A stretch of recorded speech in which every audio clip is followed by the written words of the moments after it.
이 장군도라는 섬이 여기에 있는 것을 말하는데, 이 섬은 1497년 연산군 3년 때 이량이라는 수군 절도사가 여기를 부임을 해가지고 석성을 쌌어요. 수중석성. 그래서 수중석성을 싸서 그 당시에 남해안에 외놈들이 많이 노략질하러 쳐들어왔는데 쉽게 정박을 못하도록, 그래서 여기를 갖다가 지금으로 말하면 초소, 검문소의 개념으로 이용을 했습니다. 활용을 했어요. 그래서 수중석성을 통해 가지고 외구들이 쉽게 못 들어올 수 있도록 그런 역할을 했던 것이 이 장군도다. 이 장군도는 여수의 지금 중앙동의 산 일본지 대표적인 것을 갖다가 이렇게 생각하시면 됩니다. 안에는 이제 비석이 2개가 있습니다. 방해 첫제비하고 이충무공 전공 기념비라는 2기의 비석을 갖다 있고, 1914년도에 벚꽃을 갖다가 청구루를 심어놨어요. 그래가지고 항상 벚꽃이 피어났을 때는 굉장히 보기가, 예전에는 여기에 그 도선이 배가 들어가가지고 여기 관광지처럼 이렇게 이용도 하고 그랬는데, 지금 진짜 자연관광 개념, 자연보호 개념으로 해가지고 배가 지금 들어가고 있지 않습니다. 그리고 이제 2월 보름 영등살이가 되면은 여기에 물이 모세의 길 있죠. 이렇게 쭉 벌어지는 거예요. 저쪽 한쪽에서 하면. 그때는 2월 영등살이 보름이었을 때는 오후 3시부터 5시경 되면은 벌어져서 사람들이 왔다 갔다 하면서 거기에서 객가에서 나는 뭔가를 갖다 이렇게 죽고 하는 그렇게 하기도 했던 곳이었다, 이렇게 아시면 되겠습니다. 그리고 이제 장군도를 이제 우리 이따가 우리가 가다 보면 이제 코스별로 해서 그쪽으로 갈 것인데, 장군대 가면 여기를 갔다가 이제 이순신 광장이 이제 이렇게 딱 보입니다. 이순신 광장은 이제 저희들이 이순신의 정신곡을 그리고 여수의 행사를 벌이기 위해서 2010년도에 이걸 조성을 했습니다. 여기까지 물이 들어왔었는데 조성을 했어요. 조성을 했다가 이제 2012년도에는 여기 이순신 장군을 세우게 됐습니다. 그리고 이제 2014년도에 저기 보이는 거북선을 갖다가 옛날에 거북선 그대로를 갖다가 재현해가지고 해뒀습니다. 이따 이제 저희들이 실질적으로 구경하고 저기에서 사진도 찍어보는 시간을 가질 겁니다. 이런 거 이제 이렇게 조성이 됐고, 이제 여기에서 좀 이제 지나가다 보면은 무엇보다도 이제 우리가 여기에서 거북선에 대해서 조금 알고 가는 시간을 좀 가져보도록 하겠습니다. 거북선은 임진왜란 시작하기 전에 세 척의 배를 갖다가 이순신 장군께서 만들어놨어요. 그래서 1592년 4월 13일 날 임진왜란이 터졌는데, 그 전에 세 척을 어디서 만들었냐면은 여기 중앙동 일대에서 한 척을 만들고, 그리고 이제 여기 건너편에 돌산 방답진에서 거북선 한 척을 또 만들고, 그리고 저쪽 여천에 있는 신기동에서 한 척을 만들고, 그렇게 해서 세 척을 만들었다, 이렇게 알고 계시면 되겠고요. 거북선은 쉽게 말하면은 옛날 조선시대의 전함을 판옥선이라고 했습니다. 이제 판옥선은 2층으로 되어 있어요. 2층으로 되어 있는데, 그 판옥선에다가 거북선 한 층을 더해서 3층에다가 이렇게 철갑을 갖다가 이렇게 둘러맨 것이 거북선이다, 이렇게 생각하시면 되겠습니다. 잠시 물 좀 마시고. 제가 물어봤죠?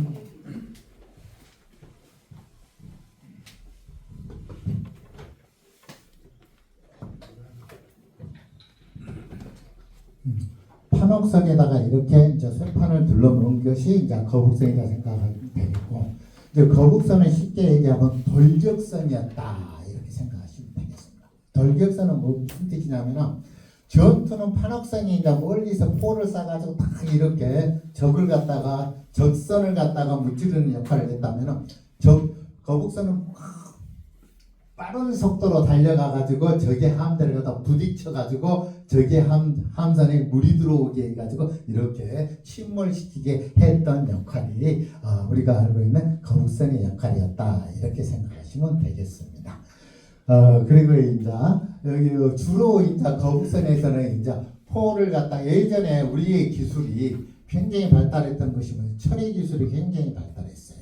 그래서 우리가 현재 세계에서도 우리가 아주 앞서가는 기술이 5가지가 있어요. 그 5가지 기술이 뭐냐면은 방금 말한 철의 기술, 재령 기술이 굉장히 발달했죠. 철의 기술을 그래서 우리가 포항제철이나 광양제철 이런 거 여러분들이 알고 계실 거예요. 그 철의 기술이 발달하다 보니까 무슨 사업이 우리가 또 세계에서 최고라고 생각할 수 있겠죠? 조선 사업이 우리가 또 최고예요. 조선 사업이 또 최고고 또 이 사업을 하다 보니까 철이 많이 들어가는 것이 뭐가 있죠? 다리 만드는 거, 대교 있죠. 대교가 또 다리 만드는 것이 우리가 또 최고예요. 그리고 또 우리 오다 보면은 터널 여러분들 많이 보셨죠? 터널. 그런 터널의 기술이 처음에과 끝에서 시작해서 가운데에 딱 만나는 오차없이 만나는 그런 기술이 굉장히 뛰어납니다. 터널 만드는 기술이 뛰어나고 또 한 가지는 삼성에서 뭐 만들죠? 반도체 만드는 이 5가지 기술이 우리 앞으로 우리 대한민국이 절대로 세계적으로 선두를 달릴 수 있는 그런 기술력을 갖고 있는 것 중에 하나다 여러분들이 또 상식적으로 알고 계시면 되겠습니다. 그래서 저때는 우리가 또 거북선에는 그 포의 기술이 또 아주 발달해가지고 그때 우리가 주로 썼던 포는 하늘천, 따지, 거물현, 노루왕 이 말을 따서 천자총통, 지자총통, 현자총통 그리고 하늘천, 따지, 거물현, 노루왕이니까 마지막에 황자총통 이렇게 해서 천자총통은 옛날 외군 때에는 보통 그 조총이라는 것은 한 50m 정도밖에 안 달아요. 그런데 천자총통은 한 300m 정도를 갖다 날아가지고 포를 갖다가 적선에 팡 하니까 그 포탄에 맞고 물이 들어와서 침몰시키는 거죠. 판옥선에서 이제 그렇게 이제 역할을 많이 했었습니다. 그래서 그런 천자총통과 지자총통을 해서 외군과 싸웠었을 때 큰 우리가 대승을 이룰 수 있는 계기를 맞았다 이렇게 알고 계시면 되겠고 이제 그 다음에 이제 우리가 이순신 광장을 거쳐서 좀 가다 보면은 진남관이라고 이렇게 이제 여러분들이 한번 보시게 될 건데 진남관은 현재로는 이제 거푸집으로 이렇게 쌓아가지고 여러분들 이제 속에 있습니다. 그래서 지금은 볼 수가 없는데 알고 있는 지금 진남관에 대해서 잠시 얘기를 하자면은 진남관은 국보 304호로서 이 굵은 기둥이 68개로 되어 있고 70칸으로 구성이 되어 있습니다. 이렇게 되어 있는데 이 뒤에 관이라는 것이 들어가는 것은 객사를 의미합니다. 객사라는 것은 뭐냐면은 임금님의 위패를 봉안하고 공식적인 행사를 하는 곳이다 이렇게 생각하시면 되겠습니다. 아울러서 높은 사신들이 오면은 여기에서 연회도 열고 숙식을 하는 곳이 진남관의 역할이었다. 그런데 우리가 알고 있는 이 진남관은 임진왜란 당시 때는 진남관이 아니었고 진해루라는 것이 있었습니다. 진해루라는 것이 있었는데 임진왜란 당시에 소실돼 가지고 제4대 이시은 삼도수군 통제사가 임명돼 가지고 현재 우리가 알고 있는 진남관을 만들었다 이렇게 이해를 하시면 되겠습니다. 이제 진남관을 알게 되면 이제 여기에서 우리가 이제 잠시나마 이순신 장군에 대해서 그리고 임진왜란에 대해서 조금 짚고 넘어가야 되죠. 이순신 장군은 자는 이제 여의고 호는 덕암 그리고 이제 시호는 충무라고 하시죠. 그분이 1545년도에 태어났죠. 1545년도에 태어나가지고 아산 그 서울 건천동에서 태어나셨습니다. 그렇게 해서 이제 아산으로 이사를 청소년 시기 때 아산에서 보내고 21살 때 방진이라는 그 방시부인과 이제 결혼을 해서 22살 때 무인으로서 문인 공부를 하다가 무인으로서 이제 공부를 그 장인어른 방진이라는 장인어른을 통해서 무인에 대한 공부를 하게 됩니다. 그래서 28살 때 이제 말에서 낙마돼가지고 떨어지죠. 그리고 이제 32살 때 2차 두 번째 시험에서 입격을 하게 됩니다. 29명 중에 12등으로 입격을 하게 됩니다. 그렇게 해서 무장으로서 이제 활동하다가 1590 임진왜란 1년 전에 91년 2월 28일 날 이 진남관의 좌수영 전라 좌수영으로 부임을 합니다. 그래가지고 임진왜란 터지기 전 1년 정도를 갖다가 이제 전쟁 준비를 하는 것이죠. 전쟁 준비를 해서 1년 후 1592년 4월 13일 날 임진왜란을 맞이해가지고 92년 5월 4일 진남관에서 진남관에서 출정식을 하는 거예요. 그래서 옥포해전을 거쳐서 사천해전 그리고 한산도 대첩을 갖다가 대승으로 이루게 됩니다. 그래서 한산도 대첩에서 대승을 이루는 그걸로 해가지고 그 다음 연도에 1593년 8월 15일 날 삼도수군 통제사로 임명을 받게 됩니다. 이 진남관에서요. 삼도수군 통제사로 받다가 1597년 2월에 그 정유재단이 터졌었을 때 그때 그분이 이제 그 공균의 모략으로 해가지고 결국 파직을 당하죠. 그래서 삼도수군 통제사로 이대로는 공균이 이제 임명을 받게 됩니다. 그리고 이제 한 달 정도 거쳐서 감옥살이를 하고 4월 달부터 이제 혼자 우리가 알고는 백의정보를 하게 되죠. 그리고 그 해에 7월 달에 옹균이 칠천량 전투에서 사망을 하게 되니까 그때 이제 다시 8월 3일 날짜로 해가지고 이순신 장군께서 제3대 삼도수군 통제사로 다시 임명을 받아가지고 우리가 알고 있는 43일 후 9월 16일 날 명랑해전을 맞이해서 또 대승을 이루게 되죠.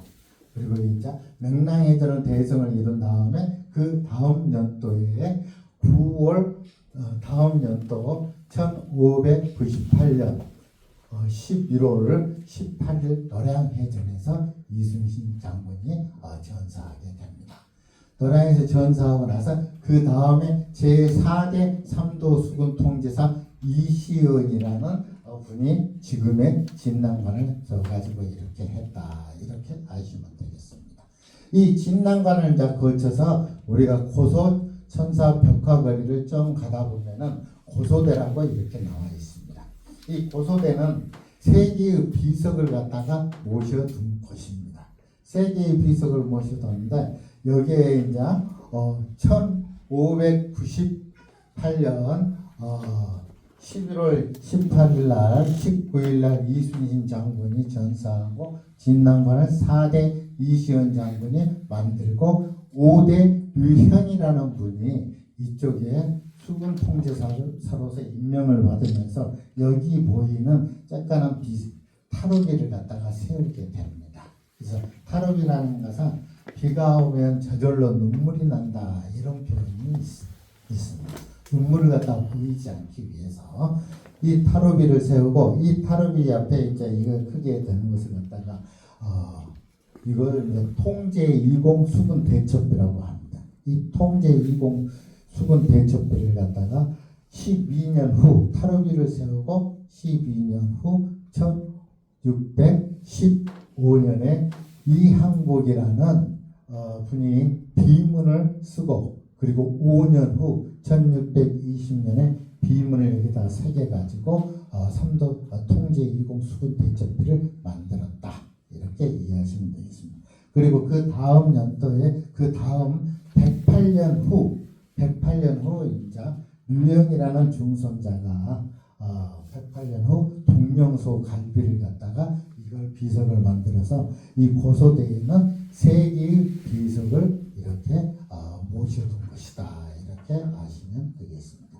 이제 이런 것을 갖다가 이때 우리 그 지역에 있는 역사적인 것을 구경하면서 고소천사 벽화를 통해서 눈으로 구경할 수 있는 것들을 하나씩 올라가다 보면은 고소천사 벽화 골목에 이제 그 고소천사 벽화 거리는 여러 가지 구간이 있어요. 여러 개의 구간이 있는데 총 9개 구간으로 되어 있습니다. 이 9개 구간 중에 한 구간에 보면은 이렇게 계단으로 올라가는 구간이 있는데 이거는 오방색으로 우리가 일부러 스토리를 만들기 위해서 칠해 놓은 것입니다.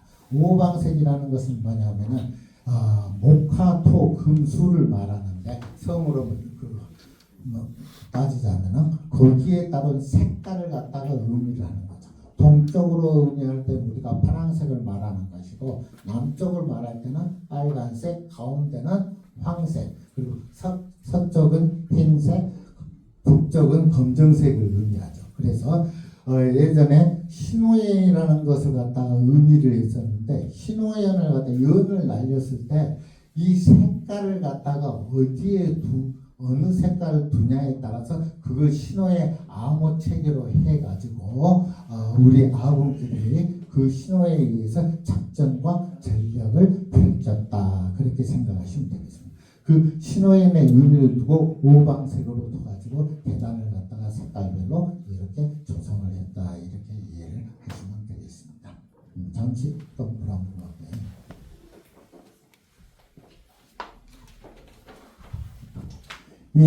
이렇게 이제 오방색 이제 고소천사 이제 오방색 계단을 이제 가고 또 오방색 계단을 갔다 보면은 이번에 이제 천사의 집이라고 해서 고소동에 또 여기 계시는 이제 우리 회장님께서 모든 분들이 관광객들이나 여수 시민들이 왔었을 때 화장실을 쉽게 갈 수 있도록 개방 화장실을 또 만들어 놓고 아울러서 이순신 학교 교장 선생님이시기도 합니다. 이순신 역사에 대해서 그래서 또 이순신 장군에 대해서 뭔가를 전달할 수 있는 하나의 장을 만들어서 지금 천사의 집으로서 개방해가지고 지금 활용하고 있다는 거 말씀드리고 싶고요. 이렇게 해서 이제 고소천사 벽화거리를 가다 보면은 또 위에 여수의 정경과 풍경을 한눈에 다 내려다볼 수 있는 오포대가 나오게 되겠습니다. 오포대라는 것은 정오를 알리는 시간에 포를 싸가지고 이 소리를 들으면 밥 먹을 시간이다 이렇게 신호를 주는 시간이 오포대다 이렇게 생각하시면 되겠어요. 그리고 이제 오포대에서 이제 쭉 내려오다 보면은 지중해 산토리니처럼 여수에서 지중해를 갖다가 구경하는 것처럼 그런 느낌을 받을 수 있는 그렇게 느낌을 받는 것을 갖다 여러분들이 갖게 될 겁니다. 그리고 이제 좀 더 내려가면은 여기에는 없습니다만 만화 작가 허영만 씨 아시죠? 허영만 씨가 그렸던 그 그림에 대한 벽화를 그려놓은 구간이 있어요. 그래서 그 구간에서 또 스토리에 관련되어 있는 것을 갖다가 여러분들에게 들려드리도록 하겠습니다. 그래서 이제 오늘 실은 제가 되게 말이 안 되네요.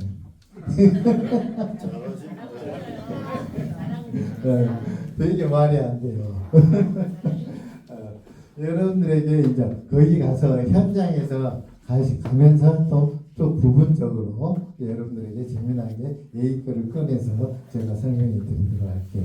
자, 감사합니다.